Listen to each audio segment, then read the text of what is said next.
এটি হচ্ছে ডেফল গাছ। সিলেট অঞ্চলে এটার প্রচুর দেখতে পাওয়া যায়। বাংলাদেশের অন্য কোনো জেলায় আছে কি না আমার জানা নেই। তবে এই ফলটা, এই গাছটা অনেকটা অযত্নে, অবহেলায়, পরিত্যক্ত, তার নিজে থেকেই বেড়ে ওঠে। তো ফলটা অনেক সুস্বাদু এবং টক স্বাদের ফল। এটা সিদ্ধ করে, শুকিয়ে তারপরে রান্না করে খাওয়া হয়। এটা আমরা সিলেট অঞ্চলে একে ঠেঙ্গা বলে। এই ফলটি ভিটামিন সি, প্রচুর পরিমাণে ভিটামিন সি এই ফলে আছে। এই ফলে দন্তরোগ এবং মেদবুড়ি কমাতেও সাহায্য করে। এই ফলটা প্রসার সারা বাংলাদেশে যেন বিস্তার ঘটে।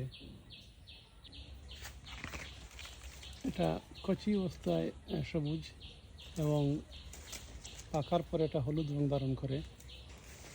পাকা অবস্থায়ও এটা খেতে অনেক স্বাদ।